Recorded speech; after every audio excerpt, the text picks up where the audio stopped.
उसने कब कहा कि 29 लाख संगठन बनाओ? उसने कब कहा कि आप धर्म के अलग अलग अलग अलग मठ बनाओ? उसने कब कहा कि भारत में जितना बाबा साहब में धर्म है उसके धर्म की 1000 तरह की आप ब्रांच बनाओ, 1000 तरह के धर्म के संगठन बनाओ?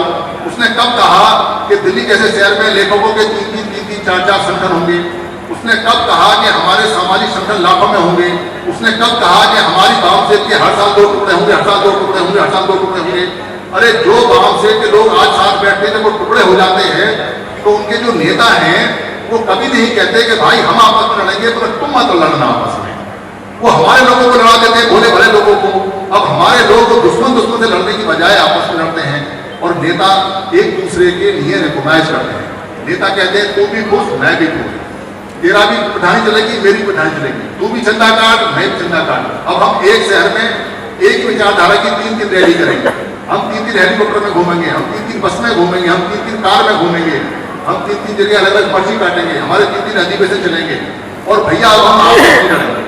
तेरा जो संगठन का पदाधिकारी है वो मेरा दुश्मन, और मेरे संगठन का पदाधिकारी तेरा दुश्मन। अरे भैया दुश्मन हम अपने बना दिए आपने। अगर आप विचारधारा एक है, आपके बाबा साहब एक है, आपके बुद्ध एक है, आपका सब कुछ एक है, तो संगठन अलग अलग क्यों? इसका कोई जवाब नहीं देता। तो क्या जवाब देते हैं? वो जवाब सुन लो। ये जो समर संघ वाले हैं ये क्रांति को बंद कर रहे हैं, ये चंदा बंद कर रहे हैं, इनसे सावधान रहना। ये आरएसएस के एजेंट हैं, ये छोड़े हुए हैं, ये पूरा मूवमेंट खत्म कर रहे हैं। अरे भाई हम किसके एजेंट हैं, किसके नहीं, वो तो छोड़ो। हमें तो ये बताओ कि आप अलग अलग क्यों हो? आप किसके एजेंट हो? आप ये टुकड़े टुकड़े जो संगठन बनाए हो, आप कब से एजेंट चले आ रहे हो? कितने बड़े एजेंट हो आप? वो किसके हो? हमें तो उसका पता बता दो। हमारी छोड़ो। वो कहते हैं चंदा बंद करने से मूवमेंट खत्म हो जाती है। चंदा बंद करने से मूवमेंट ही खत्म होती है। संगठन जो लोग चला रहे हैं वो ना तो व्यापारी हैं, ना वो नौकरी करते हैं, ना वो ठेला लगाते हैं, ना वो दरी सिलते हैं, ना वो कहीं कोई लेबर का काम करते हैं, ना उनका कोई रोजगार है। वो सारे संगठन जितने भी हैं उनके जो कार्यकर्ता हैं उनके रसद कहाँ से आती है, उनका पैसा कहाँ से आता है? वो समाज से जाता है। तो भाई 29 लाख रुपए में क्यों ले रहे हो तुम? अगर तुम काम ही करना चाहते हो, कुछ रोजगार नहीं करना चाहते तो एक जगह लो, तो उनका जो रोजगार है वो बंद हो जाएगा। इससे क्या फायदा होगा? इससे फायदा ये होगा कि जो खराब लोग हैं, जो परजीवी हो गए वो चले जाएंगे, जो अच्छे अच्छे लोग हैं वो आ जाएंगे। इसलिए पूरी दुनिया के अंदर जब भी कभी कोई शांति स्थापित की जाती है या कोई अच्छा काम किया जाता है, जैसे 2 देशों का युद्ध हुआ अभी, जैसे यूक्रेन का युद्ध चल रहा है, तो यूक्रेन के अंदर और रूस के अंदर क्या किया कि रूस के लोगों का इकोनॉमिक सैंक्शन लगा दिया कि आर्थिक इनका पैसा बंद कर दो। भाई क्यों पैसा बंद किया? इसलिए कि पैसा बंद होगा तो शांति स्थापित होगी, ये मान जाएंगे। इसलिए दुनिया का यूनिवर्सल नियम है कि अगर हमारा नुकसान हो रहा है और हमारे पैसा देने से नुकसान हो रहा है तो पैसे को बंद करना चाहिए। तो लोग कहते हैं कि हमेशा नहीं बंद करा दिया। भाई हमेशा नहीं बंद कराया, पैसा देंगे जब, इकट्ठे होके आओगे तब, और ना पैसा देंगे और ना देने देंगे, और जो पिछला पैसा है उसका लेंगे हिसाब, और ये पूछेंगे भैया 70 साल में क्या किया है। ये बात उनको चुभती है, इसलिए वो कहते हैं ये फलाना एजेंट है, फलाना एजेंट है। तो एक तरीका तो ये है। दूसरा वो क्या कह रहे हैं? दूसरा वो ये कह रहे हैं कि यहाँ जो ये सुधीर दास सिंह है ये नेता बन गया है, अब ये नेता है। वो कहते हैं ये भी नेता है। अपनी नेतागिरी को रखने के लिए वो समर संघ में नेता घोषित कर रहे हैं, और ये बहुत बड़ी समस्या है। ये समस्या इसलिए है कि एक साधारण आदमी को अगर ये कह दो कि सुधीर नेता बन गया, और तो बेचारा सोचता नहीं कि क्या नेता है क्या नहीं है। वो कहता भाई सबसे ज्यादा बोलता है, सबसे ज्यादा भाषण करता है, कंसेप्ट वही बताता है, और जो जूम की मीटिंग है वहां भी बीच बीच में रोकता है। तो शुरू में जब ये काम आरंभ हुआ था, ये काम कुछ लोगों ने किया, फिर इसमें लोग जुड़ते गए, तो जिसकी बताने की क्षमता जैसे भी वो बताते गए। और काम चलाने के लिए व्यक्तियों ने काम स्टार्ट किया, तो आप कह सकते हैं कि उस समय फुल व्यक्तिवाद था, क्योंकि अगर एक आदमी होगा तो वो कोई ना कोई डिसीजन देगा, तो वो व्यक्ति का डिसीजन है। फिर 2-4-5 लोग आए तो 2-4-5 लोगों के साथ में डिसीजन हुआ, पर वो 2-4-5 लोगों का डिसीजन है, हाँ संघ ही, पर सामने वालों को लगता है कि अभी तो व्यक्ति ही डिसीजन कर रहे हैं। फिर आगे बढ़ने लगा, तो जैसे जैसे काम आगे बढ़ने गया वैसे वैसे सुधीर नाम का आदमी पीछे होता गया, और पीछे होते नागपुर की सभा में संघ ने मुझे ये कहा आप पीछे बैठोगे, और आपको सिर्फ कंसेप्ट देना है, क्योंकि अभी कंसेप्ट जो मारा के में आप ही दोगे तो मेरी 2 ड्यूटी लगाएंगे संघ में। संघ बन चुका है, उसकी मीटिंग होती है। आप सब संघ में जो सक्रिय काम करना चाहोगे अंदर आके देखो, बाहर से नहीं देख सकते। तो दिल्ली की जो मीटिंग है वो संघ की मीटिंग है। तो संघ ने कहा कि इस मीटिंग में आप अपने आप को खत्म करोगे। तो उन्होंने मेरे 2 काम लगाए, एक तो कहा कि आप झूठे ठीक करोगे और दूसरा कहा कि आप कंसेप्ट बताओ। तो 2 काम मेरे दिए आज संघ ने। तो संघ के अब चूंकि संघ के बहुत लोग आने वाले हैं, तो संघ में यह तय हुआ कि जिस व्यक्ति का चेहरा आगे बढ़ेगा वो व्यक्ति हमेशा के लिए अपने आप को समाप्त करेगा। तो मैं आज से पूरी तरह से, क्योंकि मैं 2-3% रह गया था व्यक्तिवाद में, पूरी तरह किसी की हालत में अगर संघ में कोई व्यक्ति को बढ़ाता है या व्यक्ति का नाम लेता है या व्यक्ति को कहता है कि हमारा नेता है, तो वो संघवाद के विरुद्ध होगा, वो संघ घात में आएगा। यानी आप आज के बाद से किसी व्यक्ति को ना प्रधान मानेंगे, ना मन में रखेंगे, ना करेंगे, जो भी होगा, क्योंकि हमने पिछले 3 महीने से यही बोल रहे हैं, संघ का आदेश है आपको आना है। लोग कहते हैं कि आप बुला रहे हो, संघ का आदेश, आदत नहीं पड़ी ना अभी व्यक्तिवाद की आदत है। हम कहते हैं संघ का आदेश है, तो आपको भी सबको संघ का आदेश ही करना है। इसको संघाधिशेष बोलते हैं। पुराने समय में संघाधिशेष मतलब संघ का आदेश, और यहाँ बोर्ड पर लिखा हुआ है संघाधिशेष सर्वोपरि है। यानी आज के बाद यहाँ कोई व्यक्ति, क्योंकि मैंने अपने आप को खत्म कर लिया है, और आज के बाद में मैं आपको कहीं दिखाई नहीं दूंगा, जो संघ का आदेश होगा वो होगा। और किसी की हालत में अगर कोई व्यक्ति मेरे नाम को प्रमोट करता है, क्योंकि बहुत सारे जो हमारे टीवी चैनल वाले हैं वो इंटरव्यू के लिए आते थे, मैं कभी उनको इंटरव्यू नहीं दिया, क्योंकि संघ का आदेश नहीं है, इसलिए दिया नहीं। संघ का आदेश होगा तो संघ के बहुत सारे स्पोक्समैन हैं वो देंगे, तो संघ के बहुत सारे इन्विटेशन आते हैं। क्योंकि मैं ज्यादा बोलता हूं तो मेरे पास ही आते हैं, तो कहते हैं फलानी मीटिंग है, फलानी मीटिंग है, फलानी मीटिंग है। वो मेरे लिए नहीं आ रही है। अगर मेरे लिए वो मीटिंग आती तो मेरे लिए बहुत तरह से आ जाती। वो जो मीटिंग आते हैं, निमंत्रण आते हैं, वो संघ के लिए आते हैं। तो संघ के लिए निमंत्रण है, संघ जिसको भेजेगा वो जाएगा। तो ये संघ के सारे जितने नियम हैं वो आज के बाद से फुल फ्लैश चलेंगे। आज के बाद से यहाँ आपको व्यक्ति दूर दूर तक दिखाई नहीं देगा, पर जो व्यक्ति आपको दिखाई देगा उसका नाम नहीं होगा, उसका फोटो नहीं होगा, उसका कुछ नहीं होगा, वो संघ के आदेश पर ही आएगा। संघ जो आदेश करेगा वो उसको पूरा करना पड़ेगा, संघ जैसे करेगा वैसे करेगा। इसलिए संघ सर्वोपरि है और संघाधिशेष सबसे बड़े है। इसलिए कोई व्यक्ति अगर यहाँ काम करने आता है और काम करके वो ये सोचता है, बहुत लोग आए, मैं राजनीति में नाम कमा दूंगा, मेरा नाम यहाँ हो जाएगा, मैं कुछ अपना LIC का एजेंट का काम वाम कर लूंगा, मेरा कुछ काम हो जाएगा, मेरा चेहरा चमक जाएगा, मैं नेता बन जाऊंगा, मैं प्रधान बन जाऊंगा, मुझे कोई टिकट मिल जाएगा, मुझे कुछ ऐसा हो जाएगा, वैसा हो जाएगा। वो व्यक्ति को या संघ से कुछ नहीं मिलेगा, क्योंकि संघ से कोई व्यक्ति लेके क्या जाएगा। यहाँ पद नहीं है, यहाँ पोस्ट नहीं है, यहाँ मंच नहीं है, यहाँ माला नहीं है, यहाँ रजिस्ट्रेशन नहीं है, यहाँ पैसा नहीं है, यहाँ प्रसिद्धि नहीं है, यहाँ कोई पावर नहीं है, क्योंकि सारी पावर संघ के पास है। तो कोई व्यक्ति यहाँ से उठकर अगर किसी राजनीतिक पार्टी में कोई लेके जाता है, चला जाए, क्योंकि संघ में न पहले कभी किसी का नाम हुआ है, न अब किसी का नाम हुआ है। संघ का जो संस्थापक है वो किसी को पता ही नहीं कि इसका संस्थापक कौन है और कौन नहीं है। हम सब संघी हैं और हम सबको सिर्फ इसमें देना ही देना है, इससे लेना कुछ नहीं है। जो संघ से मिलता है वो बहुत ज्यादा होता है और वो मिलता संघ को ही है। तो संघ का एक नियम और भी है कि संघ की व्यवस्था कैसे चलती है। संघ की व्यवस्था संघ के द्वारा समय समय पर चलती है। जैसे इस व्यवस्था को चलाने के लिए कुछ कमेटियां बनी है, ये कार्यक्रम खत्म, समीक्षा होगी, वो कमेटियां खत्म। संघ को चलाने के लिए कुछ कमेटियां बनती हैं, जो लोग काम करने आते हैं वो काम करते हैं, उनका एक टेनोर होता है, वो टेनोर खत्म, उनकी जो पोजीशन है वो खत्म हो जाती है। संघ का कोई व्यक्ति ये नहीं कह सकता कि मैं संघ का मालिक हूं या संघ का पदाधिकारी हूं, संघ का दावेदार हूं या मैं फलाना आदमी हूं, नहीं कह सकता। अगर वो ऐसा कहता है तो वो संघी नहीं है, वो संगठन में चला गया है। तो संघ की व्यवस्था चलाने के लिए यहाँ लगातार लोग आ रहे हैं और जा रहे हैं, आ रहे हैं और जा रहे हैं, आ रहे हैं और जा रहे हैं। यही संघ का बहते पानी जैसा नियम है, ये रुकेगा नहीं। क्योंकि यहाँ किसी भी हालत में किसी भी व्यक्ति के लिए ऐसा नहीं है कि वो संघ का मालिक बन के कोई पद होल्ड कर ले, वो पोजीशन ले ले, उसके बाद वो सदस्य बन जाए। तो जो व्यक्ति यहाँ से जाना चाहता तो खाली हाथ ही जाएगा, अगर यहाँ रहेगा तो उसको बहुत कुछ मिलने वाला है। क्योंकि संघ में जब कुछ आता है तो इतना आता है कि सब तरफ हो जाते हैं। तो बुद्ध ने एक नियम बनाया, वो नियम बनाया काम करने का। जो लोग काम करने के लिए पहले आ रहे हैं उनका नाम लिखा जा रहा है। जैसे SL फौजी हैं अलवर से, वो जिस डेट पर उन्होंने कहा कि मैं संघ के लिए समर्पित हूँ, काम करूंगा, उनका नाम लिख गया। पर ऐसा नहीं है कि एक बार नाम लिख गया तो रजिस्ट्री हो गई कि भाई संघ में नाम लिख गया तो बस अमर हो गए। नहीं नहीं, संघ में लगातार काम करना पड़ेगा। अगर संघ में काम नहीं करेंगे तो वो नाम नीचे खिसक जाता है, बाकी उनका नाम ऊपर चला जाता है। तो संघ में किसी भी हालत में कोई रिलेशनशिप नहीं है, कोई रिश्ता नाता नहीं है। यहाँ संघ फैसला करता है कि काम कौन करेगा।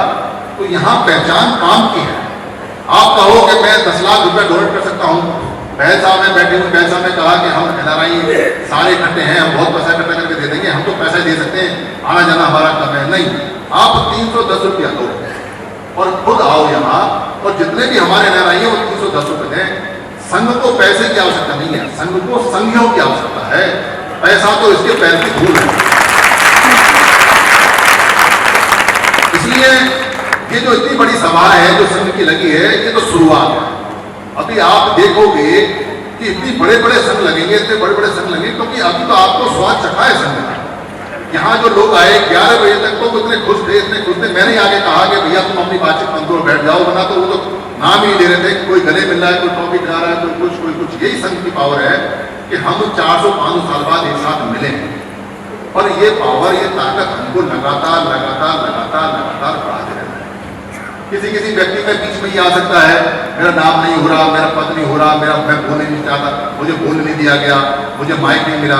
अरे भाई, माइक लेके क्या करोगे, क्या बोलोगे माइक लेके? मेरे लिए तो ये काम है और ये काम मैंने आपसे छोड़ दिया है। अब संघ किसको ये काम देगा वो जाने, उसका काम जाने। संघ मुझे देगा तो मैं करूंगा, और ये काम है, यहाँ काम करने के लिए आना है, बोलना भी काम है।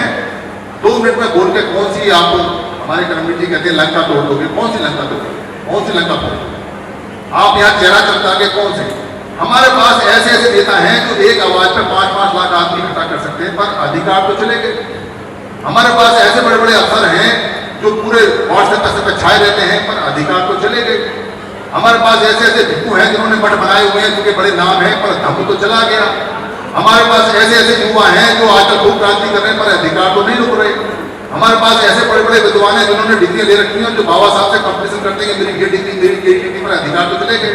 हमारे पास ऐसे बुद्धिजीवी हैं जो ये कहते हैं कहीं बहस करा लो, पर अधिकार तो चले गए। भाई, इनसे अधिकार नहीं बचते। अगर इनसे अधिकार बचते हो तो बच जाते। अधिकार तो जब बचे जब आप 2018 को इकट्ठे हो गए। उसमें कितने विद्वान थे, कितने नहीं थे, कोई फर्क नहीं पड़ता, पर जब आप इकट्ठे हो गए तो अधिकार बच गए। इसलिए अधिकार जब बचेंगे जब आप संघ में आएंगे। इसलिए संघ का हर आदमी कीमती है। कोई आदमी ये ना समझे कि भाई मुझे बोलने को नहीं मिला, कोई आदमी ये ना कहे कि मेरे पास ये नहीं है। फटे चप्पल वाला भी संघी है, और जो बाटा का जूता पहनता है वो भी संघी है, कोई कार में आता है वो भी संघी है। यह सबके नियम बने हुए हैं। ये संघ है, संघ सर्वोपरि है। इसलिए संघ इतना जबरदस्त है जिसका कोई जवाब नहीं। क्योंकि आपने पूरे जीवन भर बुद्ध को नमन किया है, धम्म को नमन किया है, पर संघ को नमन नहीं किया। और आपने कभी पूरी जिंदगी में अपने आप को कभी नमन नहीं किया। संघ जब तक संघ को नमन नहीं करेगा तब तक संघ बढ़ेगा नहीं। तो मैं आज से संघ को नमन करना बताऊंगा कि संघ को नमन कैसे होता है। हम 3 बार नमन करेंगे। सारे लोग जो कुर्सी पे बैठे वो भी नीचे आएंगे, सारे लोग नीचे बैठेंगे, 5 मिनट के नीचे आ जाएंगे। कुर्सी से कोई नमन नहीं करेगा, सारे लोग नीचे बैठिए। क्योंकि संघ को अगर नमन करेंगे तो जीवन आपका बचेगा, बच्चे बचेंगे। अगर संघ को नमन भी नहीं करेंगे तो हम मर जाएंगे। और संघ को नमन का मतलब है एक दूसरे को नमन करना। हम आपस में अपने आप को नमन करेंगे। 3 बार हम यहां बैठेंगे। हम सब एक दूसरे को नमन करेंगे क्योंकि हम सारे संघ हैं। इसलिए मैं 3 बार बोलूंगा। जब मैं एक बार बोलूंगा तो आप उसको दोहराते हुए नीचे झुकेंगे। इसकी कमर में बुद्ध को नमन और धम्म को नमन आप कल करना जब बुद्ध पूर्णिमासी है, पर संघ को नमन आपने रोज करना है। जो संघ को नमन करता है वो बुद्ध को भी नमन करता है, वो धम्म को भी नमन करता है। क्योंकि बुद्ध जब है जब संघ है। अगर संघ नहीं होता तो बुद्ध खत्म हो जाते, अगर संघ नहीं होता तो धम्म खत्म हो जाता। इसलिए संघ है तो बुद्ध भी है, इसलिए संघ है तो धम्म भी है। नमामि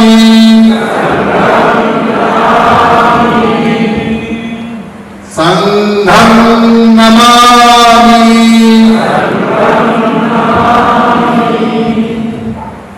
संघं नमामि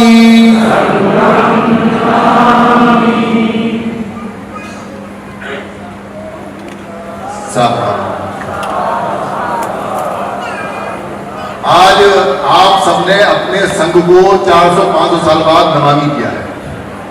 सच में संघ को नमामि किया है क्योंकि पूरा संघ बैठा है और ये आपको ये आज आपने जो संघ को नमामि किया है और जो संघ की शरण में आए हैं, सारा संघ है, इसकी लगातार मीटिंग चलेगी और पूरी तरह चलेगी क्योंकि खाने का आपका समय हो गया है। तो एक छोटी सी समस्या संघ के सामने मैं रखता हूं, जरा ध्यान से सुने सभी लोग। रजिस्ट्रेशन हुआ 1000 लोगों का, 1000 डब्बे हमने यहां बुक कराए स्नैक्स के। अभी शायद 1000 से ऊपर हम संघ में आ गए हैं, अच्छी बात है। हो सकता है डब्बे कम रह जाए, हो सकता है डब्बे ज्यादा रह जाए, हो सकता है खाना सफिशिएंट है। आपको संघ के साथ शेयर करके खाना बहुत है जितना करना, पर शेयर करके खाना। बच्चों को महिलाओं को पहले लेना है और आपने सेक्रीफाइस करना है। पर मैं यकीन दिला दूं कि संघ में जब भी मिलकर खाना खाया है, खाना बढ़ गया है और जब भी संघ ने खाना खाया, खाना कम पड़ा है। संघ में हमने इतनी संगतियां की है, आज तक खाना हमारा कम नहीं पड़ा, आज भी खाना कम नहीं पड़ेगा अगर संघ में खाएंगे। इसलिए ध्यान है। और कितने हमारे लोग ऐसे आए हैं जिन्होंने रजिस्ट्रेशन नहीं कराया है, वो चाहें तो जाते समय रजिस्ट्रेशन करा लें क्योंकि संख्या बड़ी रहेगी। जब हमने ये हॉल बुक कराया था तो ये हॉल, ये वाला हिस्सा और ये वाला हिस्सा 2 हॉल थे बस, ये वाला हिस्सा बुक नहीं कराया था। ये वाला हॉल हमको 60,000 में मिला, पर जैसे ही 600 से संख्या ऊपर कूदनी शुरू हुई तो संघ ने ये फैसला किया और आदेश आया तो हॉल का हिस्सा है वो भी बुक करा लीजिए। तो हमने पता किया कि जरा से हिस्से के 1,70,000 और लेने पड़ेंगे। ये 60 में और ये 1,70,000 में, यानी 1,70,000 का ये पूरा हॉल है जिसमें आज ये संगति है। और जो खाना बुक कराया वो खाना 1,58,000 रुपए का, 158 रुपए का एक डब्बा वो लोग दे रहे हैं। तो पूरी जो संगति की कॉस्ट थी वो कॉस्ट आई लगभग 4,20,000, जिसमें ये फ्लैक्स टैक्स का खर्चा सब यही से होता है। 4,20,000, 4,30,000 पानी वानी मिला के इतना कटे। और संघ ने पहले से तय किया था कि 310 रुपए लेने, क्योंकि उस हॉल के हिसाब से पैसा था। पर संघ का ये नियम है कि जितना पैसा एक बार खर्चे का खुद खर्चा है, खुद खर्चा तय हो गया, 310 ही रहेंगे, 4,500 आपने जब कोई दिक्कत नहीं, क्योंकि बाकी जो इसके समर्पित संघी हैं वो पूरा करते हैं। इसलिए जिन्होंने रजिस्ट्रेशन नहीं कराया है वो अपना पैसा वहां जमा करते हैं। नहीं भी जमा करेंगे संघ कोई शिकायत नहीं करेगा क्योंकि सब समान है, सब अपने लोग हैं, कोई दिक्कत नहीं है। अगर 10 लाख भी खर्च होगा तो संघ देगा क्योंकि संघ बड़ा मजबूत है। और ये समितियां लगातार चलेंगी और सब ट्रांसपेरेंट चलेंगी और बहुत बढ़िया चलेगी। अब सारा परिवार, क्योंकि मेरा तो मुझे लगता है कि शायद संघ को संबोधित करने का संघ जब निर्णय देगा, जब देगा, ये आखिरी है, तो मैं अपना mic welcome to Rose cinema. Rose cinema पे आपका स्वागत है, जहां आपको देखने को मिलेगा hosting, action, comedy, suspense, sting, untold story. हमारे चैनल रोज सिनेमा को लाइक, शेयर एंड सब्सक्राइब करना मत भूलिएगा। मैं गौतम रत्ना आपका बहुजन फिल्म प्रोडक्शन में स्वागत करता हूं और आप हमारे प्रोडक्शन हाउस के अंदर अपना कैरियर बना सकते हैं as a film director, as a producer and actor and actress and editor and cinematographer also. अगर आपको फिल्म से रिलेटेड कुछ भी प्रोजेक्ट आपको बनवाना है तो हमारे पास में पूरा सेटअप है जिसमें फिल्म कैमरा है, शूटिंग लाइट्स है और एडिटिंग है। सारा A to Z एक ही जगह पर आपको हमारे यहाँ पर मिल जाएगा। तो दोस्तों आप हमें कांटेक्ट कर सकते हैं हमारे नंबर्स पर 9810085714 और 8510005714। हमारे वेबसाइट पे विजिट कर सकते हैं www.filmserviceindia.com और हमें मेल भी कर सकते हैं gautamfilmsproduction@gmail.com पर। धन्यवाद।